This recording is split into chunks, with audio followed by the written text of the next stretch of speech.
Did we recently, or was it just many years ago, or did we work on grandfather's clock? No.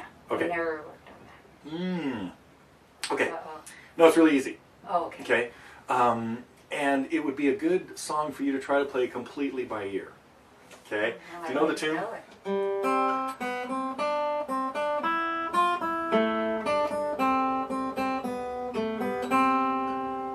You ever hear that? Mm-hmm.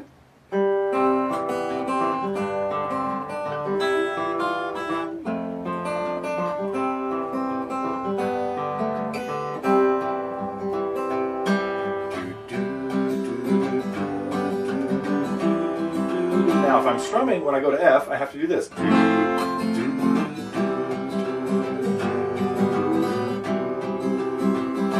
it out. Okay. No, I went, because I was strumming, I had to play the whole you F. had to play the whole. But if I was going to finger pick the melody, when I got to the F, I'm going to need some melody notes up in here. Right. So I have to play the F this way, and now I can't strum it because the fifth string is messing up that note. So.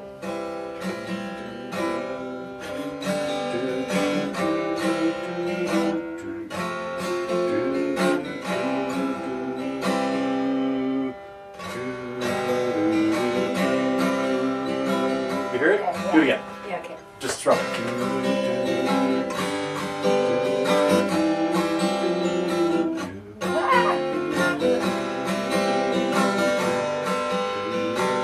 Okay, now find the melody.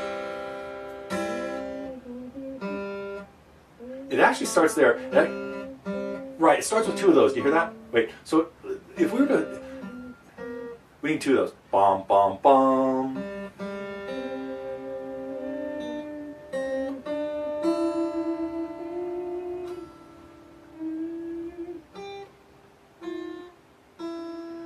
Very good. Stop there for a second.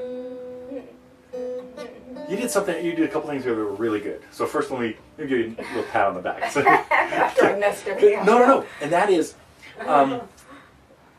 you were pretty good. At first, you got a little. This is a little shaky, but after about like 3 seconds, you were always heading in the right direction. You sang a note, and you could tell whether that was higher or lower, and you know, with like maybe one exception, if at all, went in the right direction. Sometimes you went not high enough, or sometimes you went high, but this time you were really good about hearing whether it's higher or lower, rather than sometimes you just randomly try another note, Right, hoping that that's going to be right. I've been listening to your ear training, and it's actually helping because it's telling me whether it's higher or lower. Good, okay, and you were all over this here. Matter of fact, you did something else there. You just had some high notes, da da da, and then you heard it drop down quite a ways, Right. and you started trying a whole bunch of notes that were a lot lower, which is really good, because what you didn't do was this. Like just tried the next note lower, because you knew it was going to be lower than that, okay? And you tried some notes that were quite a bit lower, down to C, maybe down to B or something like that. We still haven't quite found that note, I don't think. You might have hit, it might be one of those notes, but you're not convinced yet. We'll come back to that in just a minute. Yeah. Anyway, but the really good thing you did here was you didn't try any notes not in the key.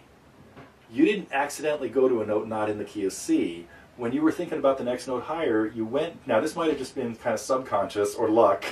Oh, no, it was completely... You were all over it, okay? But you knew which notes you were likely to play in the key of C, you know? Yeah. And, like, when you heard it go... You heard the next note was lower. And then it went higher, you know? And you didn't think to go here, you know? Because that note's not in the key, you know? You went right to the D, you know? And then same thing here. You know, you heard it go down again, and you heard it. And matter of fact, you did something here that bothered me sonically, and I'll tell you why in just a second. And that is because you're playing the melody. If you were singing this melody, which you were singing this while you did it. Oh, I was... No, this is perfect. Wait. Sorry, no, you'll know what I mean in just a second. Because you were really glued to the melody, and you had the melody really clear in your head. Even though you said you barely knew the song, but after we sung through it a couple times, it's like, you know, it's recognizable. It's a common song, I guess. And we still have to look for that note. We're coming back to that in just a second, okay? Find that note while we're at it.